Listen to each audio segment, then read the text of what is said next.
Throughout the year of 2023, a phrase I witnessed becoming more prevalent within online anime communities was breaking the internet. The anime moment of 2023 that I saw this term being coined for the most was during the build-up to the highly anticipated episode 1071 of One Piece, which would introduce Gear 5 to the anime, which fans had been waiting years for since the form's debut in the One Piece manga. Daily in the build-up to the episode's release, there was rampant discourse and discussions online about if the episode, which people knew would feature stellar animation and performances due to the importance of the episode, and if it would live up to the hype and truly break the internet. Hearing the phrase and knowing what people were alluding to when they mentioned it made me think what moments in regard to other animes actually succeeding in doing that phrase justice in the capacity it was intended. While One Piece episode 1071 succeeding in doing that in its own right to some degree, I'm here to discuss a moment in which an anime truly broke the internet that it even caused me issues the night it transpired. But what am I talking about? Episode 110 of Dragon Ball Super and the debut of Ultra Instinct.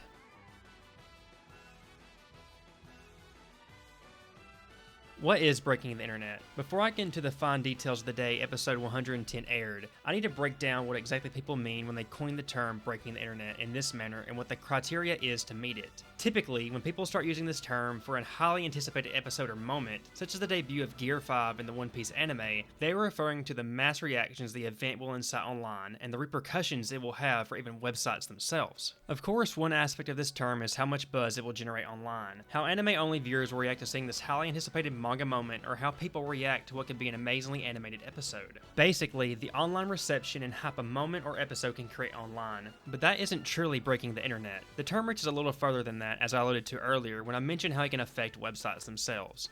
The main point of a moment breaking the internet is it literally causing issues with websites where streaming services that stream anime episodes such as Crunchyroll begin to crash and people become unable to access them due to all the traffic. If a website crashes and becomes unusable due to the high influx of traffic of people attempting to watch a new release, that can certainly be aligned with the term breaking the internet, because at this point websites themselves have literally stopped working for many and they will either have to wait until those issues are resolved or watch the episode elsewhere or in some other manner. Episode 110 of Dragon Ball Super achieved all of the criteria that I just laid out, but it also achieved much more.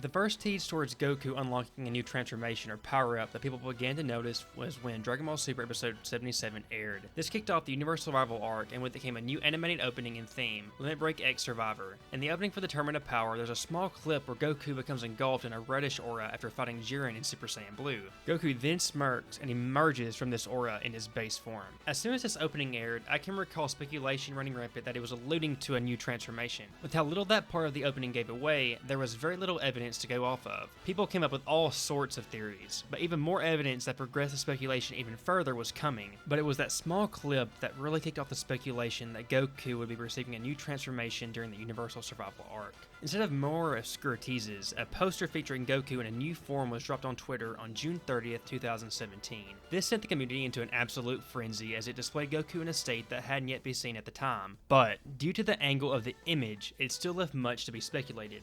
Ultra Instinct's sign is defined by the aura, the silverish outline of Goku's hair, and the silver eyes. With today's knowledge, we can say Goku is unquestionably in his UI sign state in this image, but the way it was displayed revealed very little at the time, as only Goku's back was shown. The image shows a reddish aura similar to the opening sequence surrounding Goku. We can also see his hair is spiky and raised with some silver highlights throughout, but with zero of Ultra Instinct's defining characteristics displayed, such as the silver eyes, uncertainty regarding whether it was a new form or not continued. The main issue with this image not revealing much was due to only Goku's back being seen. If his face was shown with the silver eyes, that would have solidified there and then that it was a new form, but by leaving the front unseen, it served as the perfect teaser to build up anticipation for the future. Seeing this image and knowing the nature of Dragon Ball with its endless transformations, it's obvious in hindsight that it was most definitely going to be a new form for Goku. A few months later in August, another image was about to drop. This would all but confirm Goku obtaining a new transformation as it showed the front side of the previous image.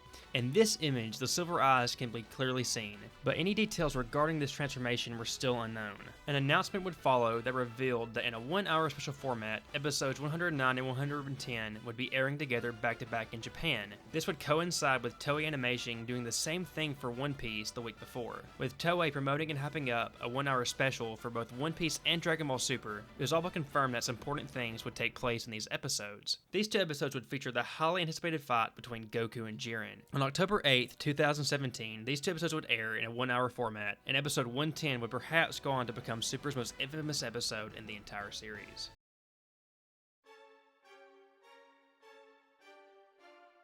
Up until the airing of the episodes, we had seen Ultra Instinct's design through the many teasers that had been shared with us prior, but we still lacked knowledge of the nature of the transformation we were being shown. That would all change with the airing of episode 110. Episode 109 would feature Goku vs. Jiren, climaxing with Jiren rebounding the Spirit Bomb at Goku, resulting in what appeared to be Goku's defeat. This event was used as a catalyst in the anime to help Goku transform. Goku would emerge in Ultra Instinct with silver eyes on full display to show off he had achieved a new transformation.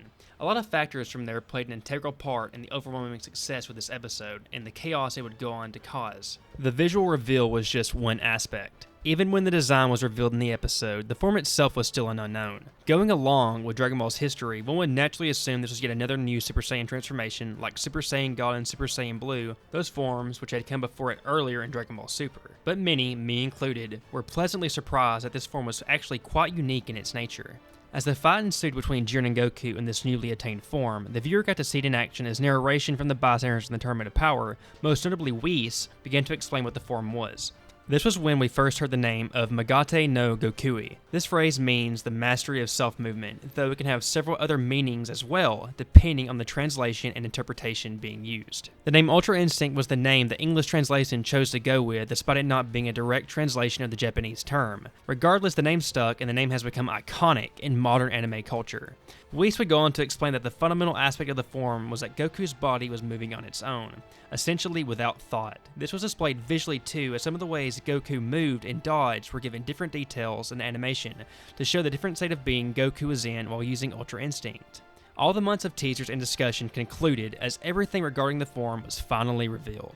Not only did people loving the design and the concept of the form have a huge impact on this episode's success, but the fight itself was acclaimed by viewers as one of the better ones in the entirety of Dragon Ball Super's anime run. Dragon Ball Super had become infamous for its lackluster art animation at this point, rarely busting out moments that wowed audiences. But this episode did just that. It excelled in its visuals, perhaps far above anything else Super had produced at the time.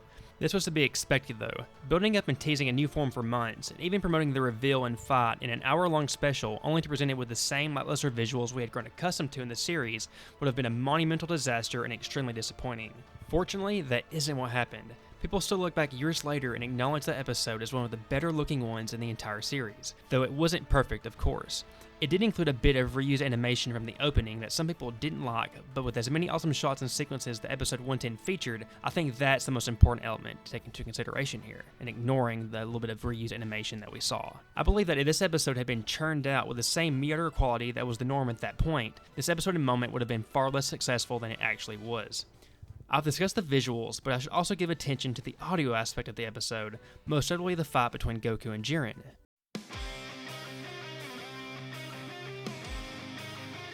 Great soundtracks can immensely enhance the quality of any anime scene, whether it be for action-packed sequences or sad, tragic ones. The music behind it can make or break the scene. Some anime during extremely important scenes will even go the extra step beyond your typical soundtrack and use an insert song. A classic example of this was in Dragon Ball Z when Gohan went Super Saiyan 2 for the first time. If you watch this scene in Japanese, you'll be greeted with a lyrical sign titled Unmei no Hai Tamashi Ta Tamashi.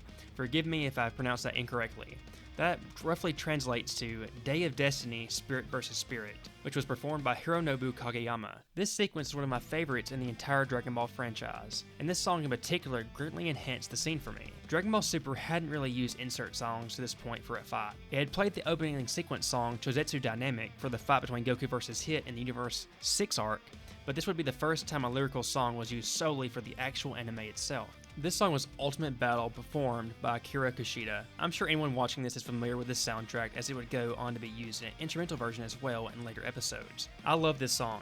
I think it greatly encapsulates what a song should be for an action-packed sequence, and this song paired with the great visuals, working in unison for Goku vs. Jiren, are what truly helped elevate this episode even further. I remember people seeing Tweet live while watching this episode and being completely caught off guard by this song beginning to play.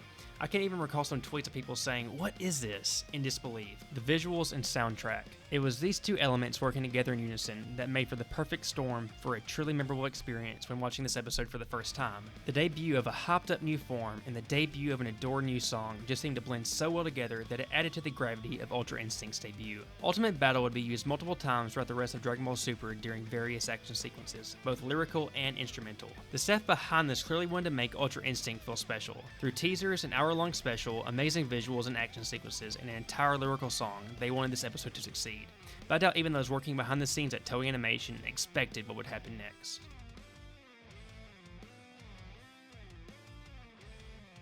Dragon Ball Super was simulcasted, meaning that shortly after it aired in Japan, it was to be uploaded to websites like Crunchyroll with English subtitles to be watched for other countries. But with the magnitude of this episode, many people opted to watch live streams of it from Japan before it was accessible through typical methods. The drawback of this was that since people were watching a Japan broadcast, it naturally had no subtitles. The bonus was that they were able to see the episode a little bit sooner, and this was where the chaos began. The episode and fight between Goku and Jiren had been hyped up to the extremes. Through all the teases of the forum and the hour-long special, this episode truly was highly anticipated. People who watched the live stream were naturally discussing on Twitter, leaking images, and overall just hyping up what they were watching. This drove even more anticipation for those who were waiting for the official subs, as people were already confirming the quality of the episode. This caused a massive influx of traffic to anime streaming websites such as Crunchyroll. Even before the episode dropped, Crunchyroll was beginning to crash as people flooded the site in excitement to watch the episode. This influx of traffic also affected other notable websites at the time such as Verve and Funimation. This is the moment people look back on and say is when Ultra Instinct broke the internet. With numerous people all trying to watch the episode at the same time, all of these streaming websites became unusable for a short time, leaving some people unable to watch the episode. That just made things even more chaotic. I was one of those who had issues watching the episode that night. I didn't tune into any live broadcast from Japan to watch it, but like many others, I saw the reaction to the episode on Twitter. At the time, I was watching Dragon Ball Super Weekly on Crunchyroll, and when the time came to watch the episode, I initially was unable to access it, and it was frustrating to say the least. But I was able to get into Crunchyroll not much later. Some at the time experienced issues even longer than I did, and the very fact that it was multiple streaming sites that crashed is indicative that this episode and the introduction of Ultra Instinct was an overwhelming success. Ultra Instinct has become perhaps the most beloved form to come from Dragon Ball Super. Its reveal and the fight that ensued are among the most memorable moments in the franchise. Later episodes of the Universal Survival Arc would proceed to also cause issues with streaming services like Crunchyroll, but I don't think any of those occurrences ever quite reached the levels of disruptions that episode 110 achieved. If you were a fan at the time, watching weekly like I was, it truly was a fun and memorable night as months of build-up, teasers, speculation among fans all came to a head that night, and I would say even exceeded expectations. This was one of my favorite episodes from the series, and many others would say the same. The term breaking the internet in reference to hyped up anime episodes is thrown around a lot these days to build up anticipation for a product. Some of them do succeed, but I believe the night Ultra Instinct debuted and broke the internet is the standard so many anime fans use. If it can cause at least some of the disruption Dragon Ball Super did that night, they will proudly exclaim that the anime they're referencing broke the internet. But has any other anime episode in recent years reached levels of hype, anticipation, and disruption that Dragon Ball Super did back in October 2017? Well, that's hard to say and maybe dependent on who you ask. But I think it's most definitely safe to say that the day Ultra Instinct was revealed most certainly broke the internet. Even now, years later, it is still talked about all the time, as Ultra Instinct's debut has without a doubt become among people's favorite moments in the entire franchise.